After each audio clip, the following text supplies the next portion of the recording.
Hello guys, welcome to Tripathi tutorial. आप सभी का स्वागत है मेरे चैनल में। और गाइस हम लेकर के आए थे पाइथन की सीरीज़। और पाइथन की सीरीज़ में गाइस हमने काफ़ी कुछ कवर कर लिया है, ठीक है। और हम आपको पढ़ा रहे थे फंक्शन। पिछली क्लास में हमने फंक्शन का इंट्रोडक्शन दिया था गाइस, और फंक्शन में आपने फंक्शन कैसे वर्क करता है, ठीक है, फंक्शन कैसे बनाते हैं, ठीक है, और डेफ कीवर्ड क्या होता है, ये सब आपने सीख लिया था। तो आज की क्लास में हम फंक्शंस के कुछ टाइप डिस्कस करेंगे, ठीक है। तो एक बार डेमो ले लेते हैं पिछली क्लास का। तो पिछली क्लास में हमने गाइस एक प्रोग्राम किया था जहां पर हमने दो नंबर को जोड़ा था। तो मैं एक डेफ नाम का फंक्शन बनाता हूं, ऐड नाम का। इसमें मैं अभी कोई आर्ग्यूमेंट नहीं दे रहा हूं, ठीक है। अब इसके अंदर मैं एक स्टेटमेंट लिखता हूं कि दो नंबर लेता हूं यूजर से, n is equal to int input enter the first number. Guys मैं दोबारा कोड इसलिए लिख रहा हूँ ताकि आपका थोड़ा सा पीछे का भी रिपीट हो जाए, ठीक है, कि पिछली क्लास में क्या पढ़ाया था। क्योंकि आज हम डिफरेंस देखने वाले हैं, ठीक है। 90% केसेस में क्या होता है कि हमें वो समझा देते हैं चीज़ों को, जो टीचर्स होता है कोई भी हमें ये समझा देता है कि आर्ग्यूमेंट लगा यहाँ पे यूज़ कर लेते हैं, ठीक है, फंक्शन इस तरीके से यूज़ किया जाता है। लेकिन यार वो यूज़ कर रहे हैं तो क्यों यूज़ कर रहे हैं, ठीक है, वो समझेंगे हम, डिफरेंस देखेंगे आज, ठीक है। तो एक दूसरा नंबर ले लीजिए, मान लीजिए मैंने बी ले लिया, int input enter the second number.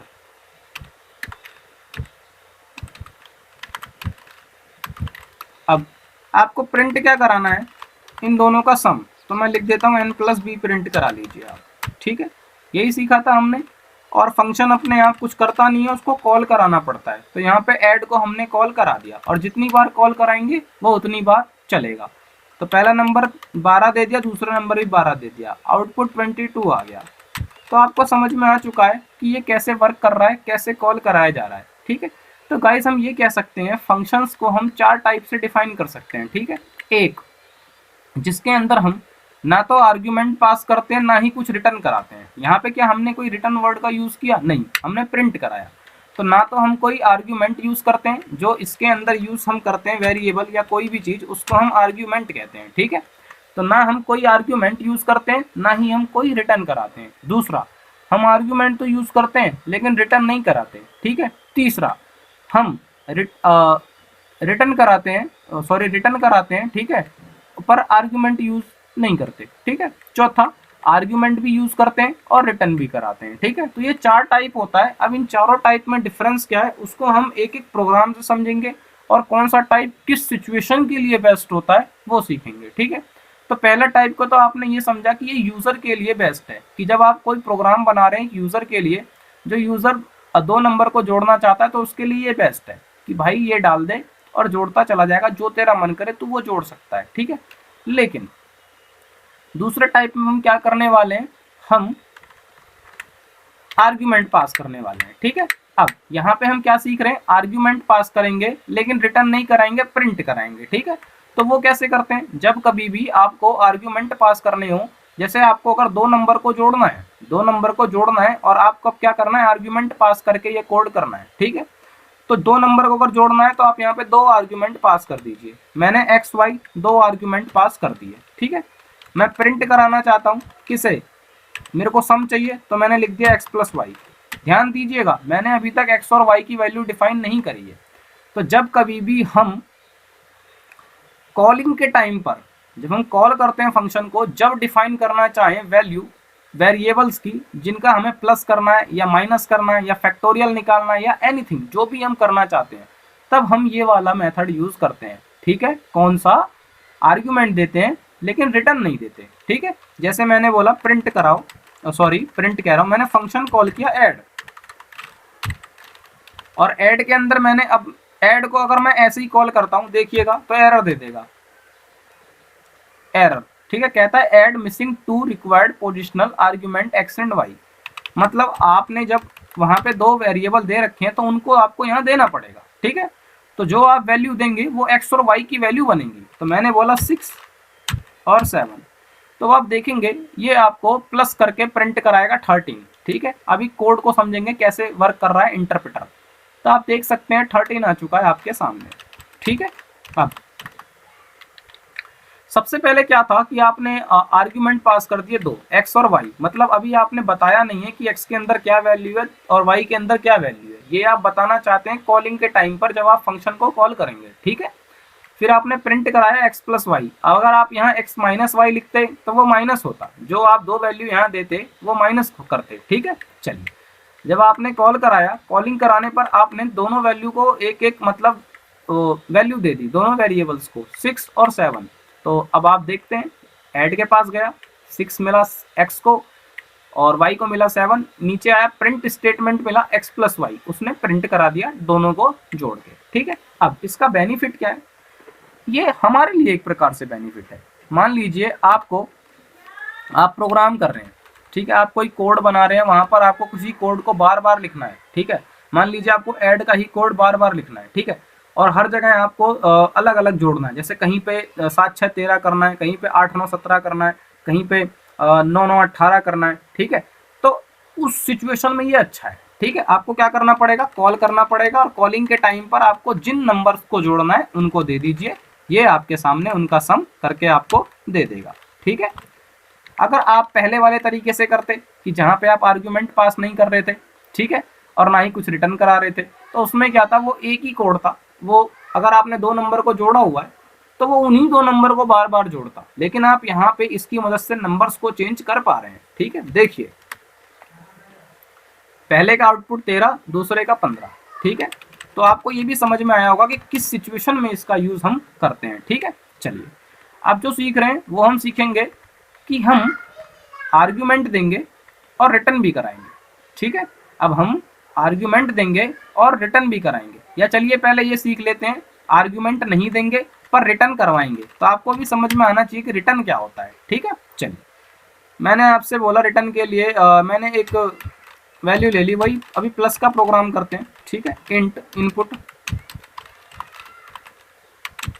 क्योंकि एक बार कॉन्सेप्ट समझ में आ जाए तो प्रोग्राम करना कोई बहुत बड़ी बात नहीं होती है, ठीक है। मेन होता है कॉन्सेप्ट, ठीक है। एक n ले लिया, एक b, दो हमने वेरिएबल ले लिए जिनका हमें क्या करना है, सम करना है, ठीक है। और अब हम क्या करेंगे, हम करेंगे कि हमने आर्ग्यूमेंट नहीं दिया, लेकिन हम प्रिंट नहीं कराएंगे, हम रिटर्न करवाएंगे, ठीक है। रिटर्न का मतलब क्या है वो भी अभी समझेंगे, ठीक है। पहले जो कोड सेम है उसको लिखते हैं। अब यहाँ पे मैं क्या कर रहा हूँ, यहाँ पे मैं ऐड नहीं कर रहा हूँ इन दोनों को, यहाँ पे मैं रिटर्न प्रिंट नहीं करवाऊंगा, रिटर्न करवाऊंगा। तो अगर मैं चाहूँ तो एक नया वेरिएबल ले लेता हूँ, उसमें दोनों की प्लस वैल्यू स्टोर कराता हूँ, ठीक है, ऐसे भी कर सकता हूँ, या मैं डायरेक्ट लिखता हूँ रिटर्न, ठीक है। रिटर्न एक कीवर्ड है जो कि रिटर्न करता है वैल्यूज को।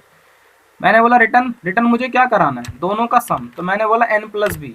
n प्लस बी थोड़ा और लग रहा है, आप एक्स वाई ले लीजिएगा, मैंने ले लिया n प्लस बी, ठीक है। दो वैल्यू को ऐड कर दो, n प्लस बी का मुझे रिटर्न दे दो, ठीक है। अब मेरे पे n प्लस बी जो है वो पड़ा हुआ है, ठीक है, पर वो रिटर्न है मेरे पास, क्या है, रिटर्न है। और रिटर्न किसके अंदर है, जब मैं फंक्शन कॉल करूंगा, देखिए अभी, अब मान लीजिए मैंने अपना फंक्शन कॉल कर दिया यहाँ पे ऐड, देखिएगा अभी एरर आएगा, कहता है enter the first number, second number, कुछ नहीं दिया, ठीक है, एरर नहीं आया, सॉरी मैंने एरर बोल दिया था, पर आपको उसने कोई आउटपुट नहीं दिया, क्योंकि जो n प्लस बी की वैल्यू है वो रिटर्न हो चुकी है। और जब कभी भी रिटर्न में कोई चीज़ चली जाती है तो उस वैल्यू को आपको स्टोर कराने के लिए जहाँ पे आप फंक्शन कॉल करते हैं वहाँ पे एक वेरिएबल की ज़रूरत पड़ती है जिसमें आप अपने रिटर्न को स्टोर कराएंगे, ठीक है। तो अब आप यहाँ पे क्या करिए, z is equal to add, ठीक है, मतलब ऐड के अंदर, अब समझते हैं जरा कोड को। आपने ऐड फंक्शन को कॉल करवाया, ऐड फंक्शन सबसे पहले पहुंचा ऐड पे, नीचे आया, दो वैल्यू आपसे मांगी, ठीक है, मांग लीजिए, ठीक है। फिर आपको रिटर्न उसने क्या कर दिया, n प्लस बी, ठीक है। अब n प्लस बी वो रिटर्न उसने कर दिया, अब वो रिटर्न जब किया तो यहाँ आया होगा ऐड, जब आपने कॉल कराया तो रिटर्न होकर के आया होगा प्लस, तो प्लस को आपने किस में स्टोर करा दिया, जेड में, ठीक है। तो अब अगर आप यहाँ पे प्रिंट करा लेते हैं जेड को,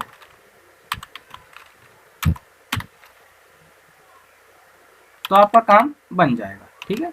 तो आप देख सकते हैं आपका आउटपुट आ चुका है, ठीक है। तो गाइस आपको ये भी समझ में आया होगा कि यहाँ पे हमने क्या सीखा कि आर्ग्यूमेंट तो नहीं दे रहे हैं लेकिन रिटर्न करवा रहे हैं, आर्ग्यूमेंट तो नहीं दे रहे हैं लेकिन रिटर्न करवा रहे हैं, ठीक है।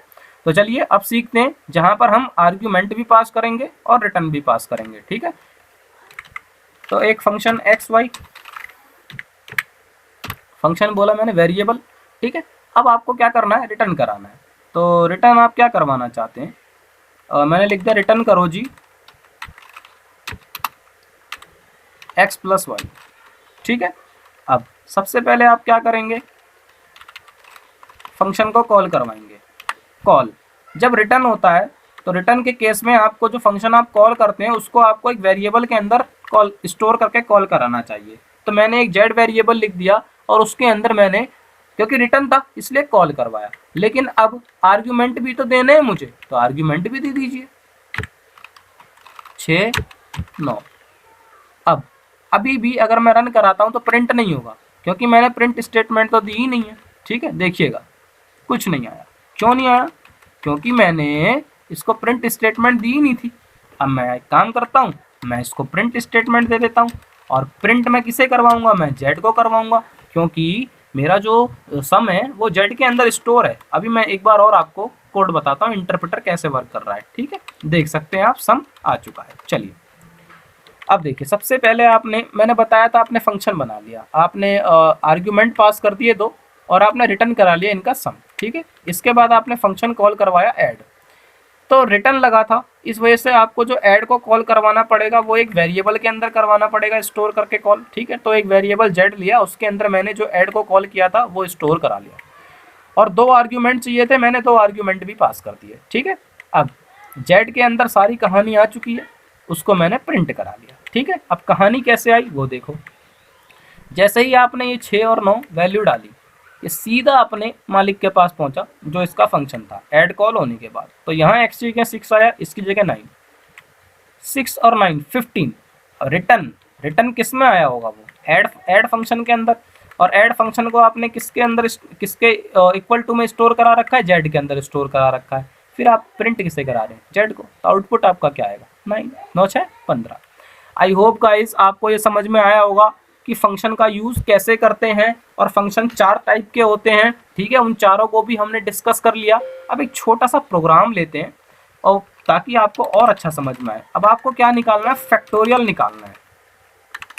आप प्रोग्रामर हैं, आप जो कोड बना रहे हैं या आप जो भी मतलब प्रोजेक्ट पे काम कर रहे हैं, उसमें आपको बार बार फैक्टोरियल का यूज़ पड़ रहा है। आपको एक ऐसा कोड बनाना है कि कभी आपको 10 का फैक्टोरियल निकालना पड़ जा रहा है, कभी आपको 20 का फैक्टोरियल निकालना पड़ जा रहा है, तो आप बार बार कोड तो लिखेंगे नहीं।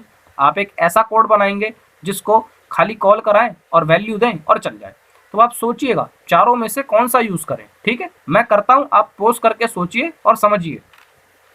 मैं करता हूँ, तो सबसे पहले मैं एक काम करता हूँ, मैं एक फंक्शन लेता हूँ फैक्ट नाम का, और इसके अंदर मैं एक आर्ग्यूमेंट पास कर देता हूँ। क्योंकि देखो गाइस, मैं प्रोग्रामर हूँ, मुझे बार बार यूज़ करना है, मैं वैल्यू बार बार चेंज करूँगा। तो अगर मैं पहले मेथड से करता हूँ तो उसमें तो मैं सिर्फ एक बार यूज़ के लिए कोड बना सकता हूँ, ठीक है। और दूसरे से मैं कर सकता हूँ जहाँ पर मैं आर्ग्यूमेंट दे रहा हूँ और मैं प्रिंट करा लेता हूँ। अगर मुझे वो वैल्यू चाहिए, प्रिंट नहीं चाहिए। चलिए पहले प्रिंट के लिए देखते हैं, ठीक है। तो मैंने फैक्ट ले लिया, एक मतलब मैंने फंक्शन बनाया फैक्ट नाम का, उसके अंदर मैंने एक आर्ग्यूमेंट एक्स पास कर दिया। मुझे फैक्टोरियल का कोड लिखना है, तो फैक्टोरियल के कोड के लिए मुझे फैक्टोरियल का मतलब पता होना चाहिए। फैक्टोरियल का मतलब कैसे, मैंने बोला 5 का फैक्टोरियल निकालो, तो इसका मतलब क्या है, 5 × 4 × 3 × 2 × 1। मैंने पीछे भी ये कोड करवा रखे हैं आपको लॉजिक में, ठीक है। तो आपने देख रखा है कि ये बार बार रिपीट हो रहा है, 5 4 3 2 1, और इनकी मल्टीप्लाई हो रही है, ठीक है। तो ये करना है आपको, तो जहाँ रिपीटेशन आती है वहाँ लूप आता है, और मुझे 1 2 3 4 5 इनकी मल्टीप्लाई करानी है। तो मैं एक काम करता हूँ, एक वेरिएबल लेता हूँ, उसको 1 से स्टार्ट कर देता हूँ, ठीक है। और मैंने आपको बताया था कि जब मल्टीप्लाई हो और बार बार मल्टीप्लाई हो रही हो, तो एक वेरिएबल लीजिएगा और उसे 1 से स्टार्ट करिएगा, ठीक है, जिसमें आप वो वैल्यू स्टोर कराएंगे, ठीक है। ये जो आई है ये मेरा लूप चलाने का काम करेगा, ठीक है। और मैंने चला दिया एक वाइल लूप। वाइल लूप के अंदर मैं कंडीशन डालता हूँ, जो भी n नंबर, सॉरी यहाँ पे मैंने x दिया है अंदर आर्ग्यूमेंट, जो मेरा x है वो बड़ा होगा और इक्वल टू होगा किसके, i के, तब तक तो आप चलना, ठीक है, क्योंकि जिसका भी फैक्टोरियल चाहते हैं आप, उसका फैक्टोरियल, अगर मैंने बोला 5 का फैक्टोरियल निकालिए, तो आप कहाँ तक जाएंगे, 1 2 3 4 5 ऐसे ही तो जाएंगे, इनकी मल्टीप्लाई करेंगे, या 5 4 3 2 1, है ना, तो वही है ये, ठीक है। और फिर आप क्या कर दीजिए, f is equal to f into i. अब i की वैल्यू बढ़ा दीजिए, i is equal to i plus 1, ठीक है, ये कोड मेरा हो चुका। अब मैं कहता हूं कि प्रिंट करा लो यार, तो प्रिंट किसे कराओ, प्रिंट कराओ f को, क्योंकि वैल्यू जो है वो f के अंदर स्टोर है, ठीक है। अब मैंने कॉल कराया फैक्ट को,